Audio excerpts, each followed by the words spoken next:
When I was a young boy, my stepfather took me into the city to see Crystal Palace play football. He said, "Rob, when you grow up, you'll remember this as the start of an incredible journey supporting your team."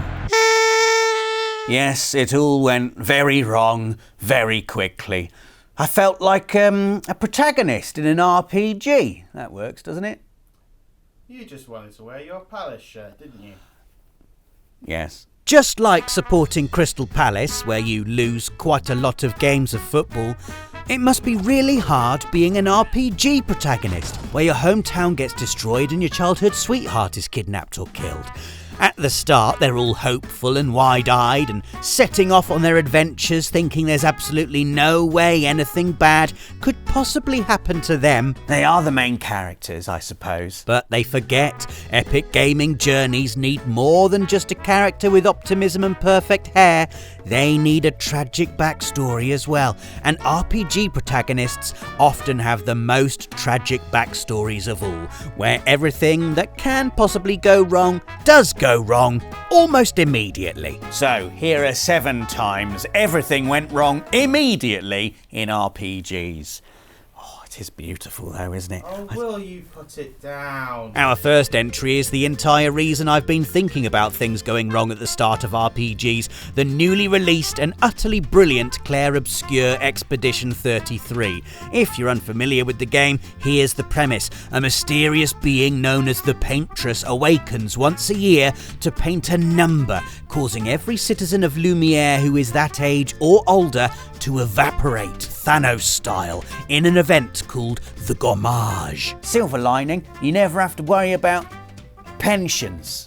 Unsilver lining, you and everyone you love will die young. Even worse, your character, Gustav, is heading out on the titular expedition to stop the Paintress because he only has 1 year left until his number is up. Those expeditions, which by the start of the game have been going on for 67 years, by the way, have never succeeded. Not to worry though, this time it will be different and we'll finally show the Paintress what for, right?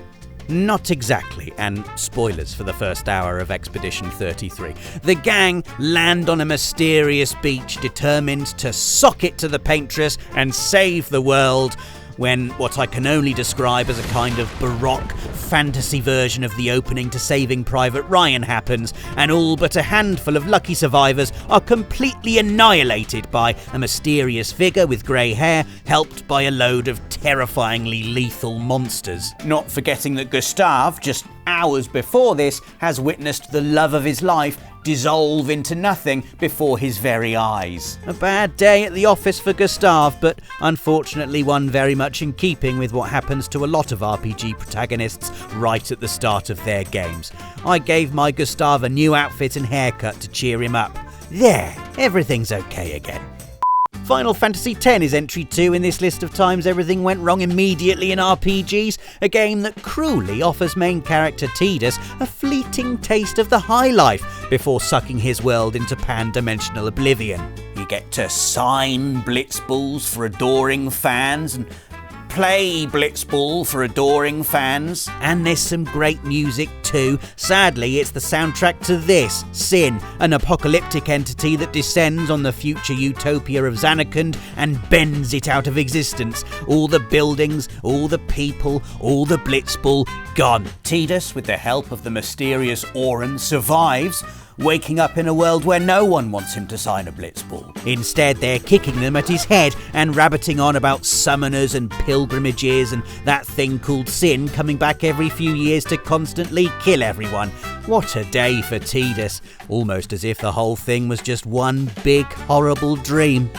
Entry 3 is the Legend of Dragoon, and to be fair, it's not quite as bad for Dart as it is for Tidus. All that happens here is he gets attacked by a dragon, his hometown is burned to the ground, and his best friend is kidnapped. So yeah, be grateful. I mean, you've got to feel for Dart. The Legend of Dragoon doesn't even give you the opportunity for a bit of mild village fetch questing before turning said village into ash.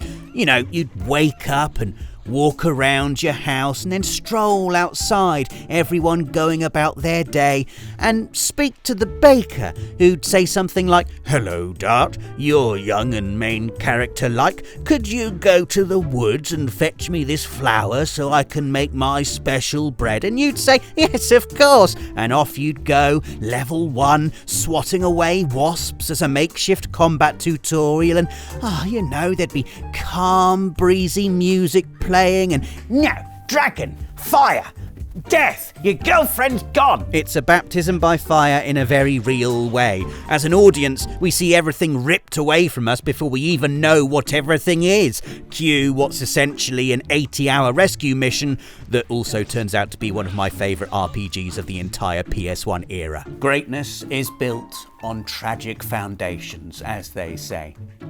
Who said that? I did, just now.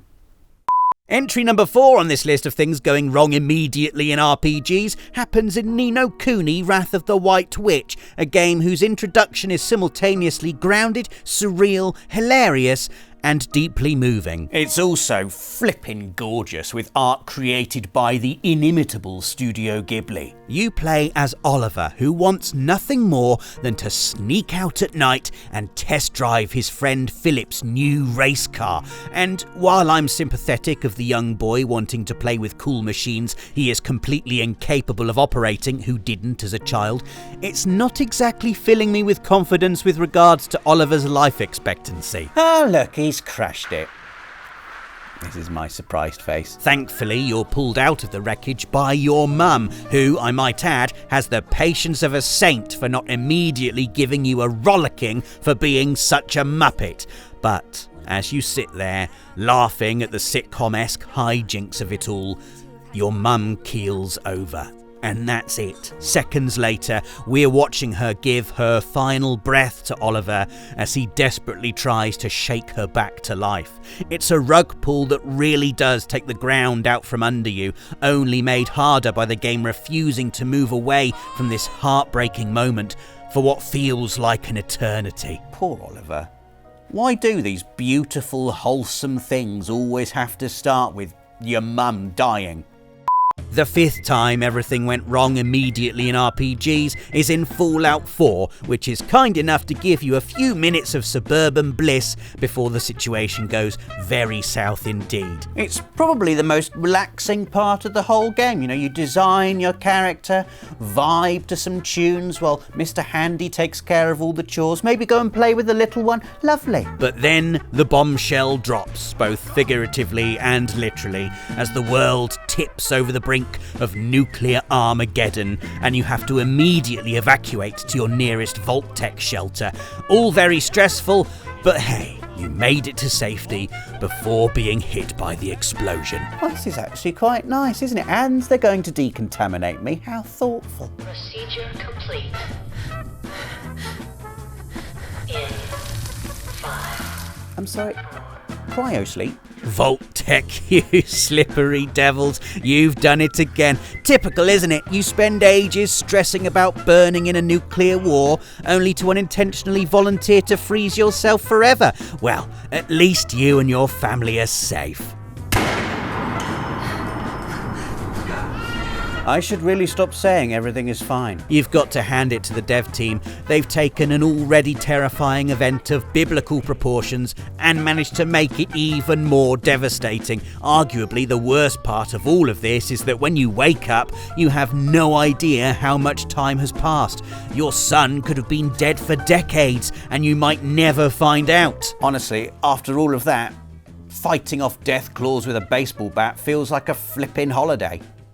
Our penultimate entry is from Dragon Age the Veilguard, and spoilers for the first hour if you haven't played it yet. But it's in this video, so spoilers, everything goes wrong. This game starts like it's the end. If you looked over someone's shoulder while they're playing the intro to Dragon Age the Veilguard, you'd be forgiven for thinking it's the final level, an apocalyptic sky, monsters everywhere, the end of the world imminent. Rook and the gang are on a mission to stop Solus destroying the Veil. But in so doing, you end up releasing 2 malevolent elven gods into the world, trapping Solus in the Fade and seemingly killing Varric. So the bad guy, who half of us actually liked from the previous game, half wins and half gets trapped, so all of us will be half sad. Varric, who we all like, cops it, and 2 all-powerful deities with hard-to-remember names are free to wreak havoc on the world. Elganon and Gillenane. We're on a mission to defeat Elganon and Gillenane. Wait. I guess you can't save the world without it first getting to a point where it needs saving. Not a great start for Rook, however.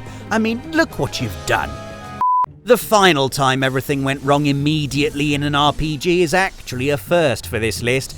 You die. More specifically, the noble self-sacrifice of Commander Shepard in Mass Effect 2. I mean, we assumed going into it that there was going to be some kind of character reset, but I don't think anyone was prepared for this. Within minutes, our beloved SSD Normandy is blown to smithereens, changing from a Geth-destroying war machine into a very expensive paperweight.